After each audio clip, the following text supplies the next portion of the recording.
Over 330 pounds, yet one of the most agile interior defensive linemen that I've watched so far for this year's draft. Tyleik Williams is who we're going to be discussing today, the defensive tackle from Ohio State. So let's get right into it. So yes, we're back with another breakdown of video. Yesterday, we had Jacob Parrish and a Kobe Bryant video in one. I felt okay about that one, but there was a lot in a little amount of time, and I know that I left some notes out there, maybe some key notes that I wish I would have thrown into that video. And today we're going to get back to a singular player. We'll see how this goes, but this was a guy that I've had notes on for a while, but I just haven't done a video on yet. And I think he's going to be a very interesting conversation when the draft comes along, because depending on who you're talking to, I think there could be some variety in terms of where teams grade this player because of what they're looking for. I mean, everybody has certain fits that fit them best. Some players can kind of get beyond that. But in terms of just his skill set, where he aligns, I mean, at over 330 pounds, you'd assume I'm talking about a guy that was consistently your nose tackle, right? Maybe he's in a 0 or a 1 technique or a 2-eye all the time. And that wasn't the case. He constantly lined up outside of the offensive guard. He constantly lined in the B gap this past season. It didn't mean he didn't have snaps in the A gap, but he only had 157 of those compared to over 400 in the B gap. That's where he's lived over the past few seasons since he's become a full-time starter for Ohio State. And his skill set, as much as it flashed at Ohio State, specifically as a run defender, the shed ability, his production isn't fantastic. 6.6% pass rush win rate, 7.8% run stop rate is pretty darn good, and there's a lot of factors for that being the case. Okay length to his game, over a little over 32 inches,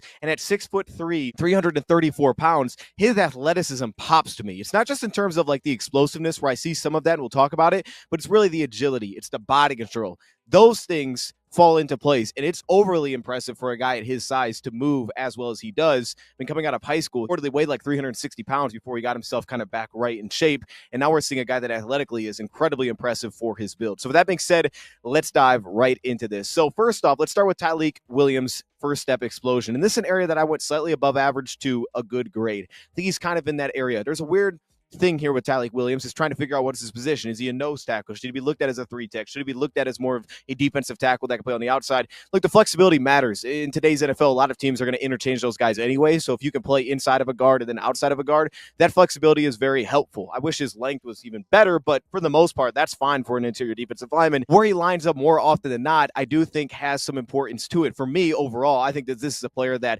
probably should line outside of a guard more often than not because of what he brings as a run defender in that spot. I think you're going to get more consistency there. I think it's going to bring a higher floor as a run defender, and he can make immediate contributions if he's lined up outside of the guard consistently. However, that's where some of the pass rush doesn't maybe shine as much. You don't feel as much of that first step explosion. You don't feel some of that first step get off as an interior rusher unless he's lined up over a center or an outside shade of a center, and that's where you talk about sub package. If he's out there on sub packages, that's a spot that he could kick into. However, can he give you that on base downs lined up more consistently outside of a guard? And he's brought that in flashes, just not consistently. And I think that's where the first step explosion kind of comes into play as well. He's light on his toes. You'll see this. He plays on his toes all the time. He's got active feet. He's got running feet as a pass rusher. He's light on his toes off the ball. He has that ability to kind of go some twitch really when getting upfield, and it flashes a lot more when he's working over the center. I think his reactive timing is just average, but there's a little bit of a burst. There's a twitchiness to it where he can really get off the ball. The problem is he can pop up a little bit. You'll see this laterally down the line of scrimmage if he's working a wider zone scheme and it just gets too wide. It just gets too upright.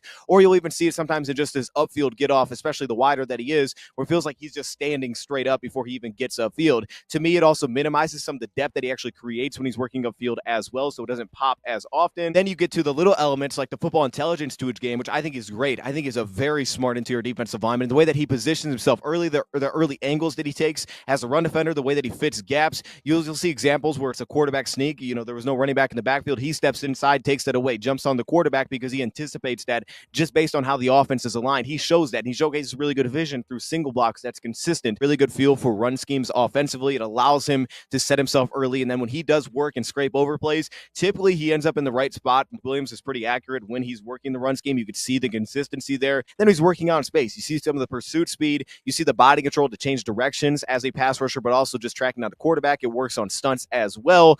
His ability to kind of continue to work outfield as a pass rusher or find work on the inside, just kind of continue to scrape his way to like, hey, let me work over the quarterback. Let me get in his vision. position. Let me make an impact on a pass lane here. Athleticism to instantly get up in the air, instantly affect passes. But overall, to me, I think it's just kind of slightly above average to good right now. I think it looks better the closer it is to the ball that you get him. But to me, this was an area that I felt like he was incredibly explosive on entry. He felt a little bit more quick to me, a little bit more lighter on his toes to me than anything. And I didn't feel like he covered great depth when you would put him over like in a nose tackle role. Then when you would have to work laterally, I thought it showed to be a little more concerning because the play speed would get cranked up. Things are happening even faster. And sometimes he still kind of fall behind just on how he'd early position himself. So there was like little subtle knocks that I have here. I think this can be improved upon, but for consistency's sake, putting him outside of guard against the run for me is the best spot. And that's probably where he'll live a lot in the NFL. But if you make him a nose tackle, if you can clean up some of the concerns, you're probably going to get more pass rush upside, specifically on early downs if he's not a sub-package rusher, which is very possible because right now he's not like an elite pass rusher, so teams may not view him like that anyway. If you were able to kind of dial him into a nose tackle role and keep his pads consistently down,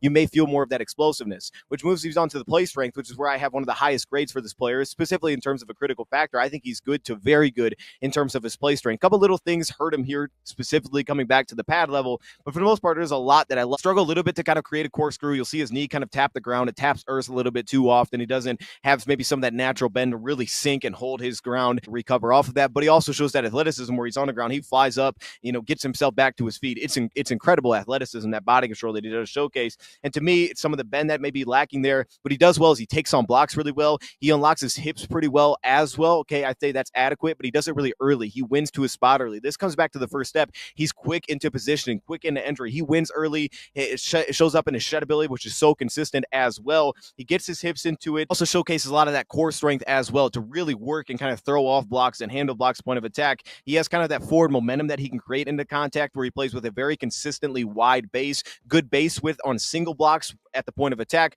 but even then on some double teams that are just straight downhill, the way that it'll really spread out his base, and then you'll see some of the ankle bend and the ankle strength to kind of maintain ground when you get him those spots as well. He doesn't always settle himself down. You'll see this on zone schemes on the front side or the play side where he can't really settle himself down. He plays a single block, then he gets himself flipped. He's not always staying square to the line of scrimmage consistently outside of him just kind of scraping down the line. Now, if you get him in a wide zone, he's outside of a guard, he can scrape down the line and stay square with that. And that points back to his agility specifically, which is very impressive. And that allows him to continue to work upfield through it. The problem is, though, if he's on the play side, it's an outside zone, and they're trying to kind of knock him out of the play, that's where you'll see him kind of get flipped around, get turned. But he creates that jolt through his hips. I think that he has good to very good play strength, right? Sometimes he doesn't always unlock because of his positioning, but for the most part, I think he's a pretty strong player. And then in terms of pass rush, this is where I gave him slightly above average. I wish it was higher here, and at one point I think it would have been higher for me here, but I think alignment matters. You put him over the center more often, I think the more often this is going to shine. Put him outside of guard, just a little bit hit and miss for me. Things I like, things that I don't like. There's that smooth redirectability. The agility for me is great. I think it could even be a higher grade than that. I mean, you could tap into that category if you wanted to. For a guy at his size, what expectation is in terms of agility, that ability to kind of sift his way through gaps, that ability to create some slither, the short area movement skills, which allows him to play in really tight, close quarter situations. It's that impressive movement, kind of laterally over blocks. Some of my issues, though, as a pass rusher specifically are, control will kind of be a little bit inconsistent. As much as I like the body control, I think it's great. Control can be a little bit of a problem trying to work upfield, losing some balance. His feet continue to drive. He's got hot feet. They continue to work. He's very active with his footwork, adequate speed that shows up more closer to the ball. He feels like he's playing a little bit faster the closer to the ball you get him when he knows it's a pass and he can just race himself upfield. Chip blocks tend to kind of stall out his reps. You don't get that as much, but the wider you put him, they would kind of just stall things out, and there really wasn't a reset. I didn't think you could do this in terms of play strength either, is continue to create consistent resets. Oh, let's create speed to power now. Let's drop down. Let's create some walk back. Like there was a great ability to create that speed to power, and even if he was working off a pretty nice get off, I thought that ability to kind of stick and then just drive into blocks wasn't fantastic either. I thought that he'd be a little bit linear in some of his walk back attempts. They felt really condensed as a rusher. He's not overly long either, so things felt a little bit tight. Where he was at his best is getting half man, getting off the ball well, setting himself up with half man opportunities, and then having those active feet run through contact. Add that he had the swivel footwork to be slippery. He'd win with really early entry by the way that he could position himself. Suddenness that would really flash occasionally. We saw this against Texas a few times where you could flash some suddenness. Now I had a problem with, I didn't think he always set himself up as a pass rusher. I didn't think he always opened up opportunities. He would kind of just have a path that he was planning to go to, and that was the path that he was going to follow, allow offensive guards to settle into it. But using that first step, he did show some suddenness because he could quickly change directions and get into contact, and that kind of jolt could create. It just didn't always finish throughout the rep. Plan could be a little bit misplaced as well, which again, outside of a guard, I think you saw that a little bit more often. If he continued to work upfield, he has that vision to kind of work himself into the play. You work him on stunts. He's got late effort wins as well. He just didn't feel overly powerful. Overall, I think it's slightly above average, and I think if you put him over the center more often, you get more effectiveness here, and teams could bet on that in the NFL saying, hey, let's make him a nose tackle because the upside that he could have as a pass rusher would be higher, and that's what we're looking for. That's his big value on early downs is that he can add that on top of the fact that he can stop the run. The problem is just can we get to that same consistency level that we see outside of a guard against the run that we would get if we put him as our consistent nose tackle, because then for me, you get to that shed ability, and this is where he thrives. He's very good in terms of ability to shed. He's got really a quick, contact and then release, which just drop guys on the ground immediately. You saw that against Texas over and over. I mean, he's just dropping guys left and right in that game. You saw it against Iowa.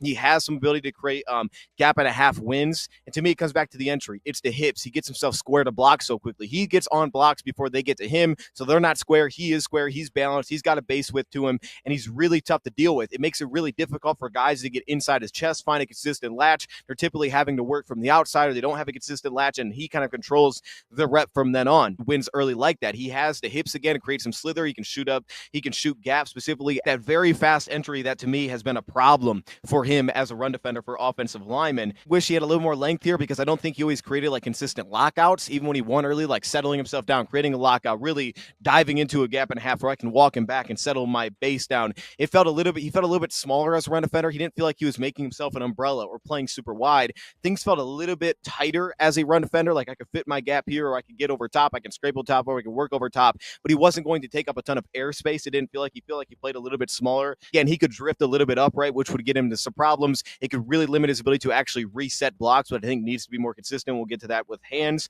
as well, but he's got active feet at the point of attack. It allowed him to stay alive. He had some energy, had some jolt to his game. Destroy blocks that kind of would overset, or they'd play over their toes and their weight would shift forward, and that's because he was so controlled within his entry. So to me, I think he's very good there, and then his hand usage to me was also good. I mean, some little knocks that I had here, like again, resetting hands low, didn't feel that consistently if he came in high. Two-handed swipe, that would be a little inconsistent. I like how he connected his pass rush with his timing pretty well. You see a nice little inside club move that he could get through. There's a little bit of a two-handed swipe. Didn't feel like a ton of variety outside of that, and then the swim move, which was also as a run defender where you go up and over. Outside of that, didn't feel a ton of variety, but I felt like those things were very polished in terms of timing. It just wasn't always that accurate as a pass rusher. It felt much more accurate as a run defender where everything was kind of happening fast. As a pass rusher, it didn't feel as well paced. Didn't feel like it would set up that well. However, it would time well within his footwork. So that two-handed swipe would be a little bit inaccurate. He could actually come in a little bit wide, which would throw off his anchor as well, specifically early on plays. That could give him a problem just coming in wide, getting in on the shoulders. There's a lot of things I did like with his hands. He was pretty firm at the point of attack. He played with big hands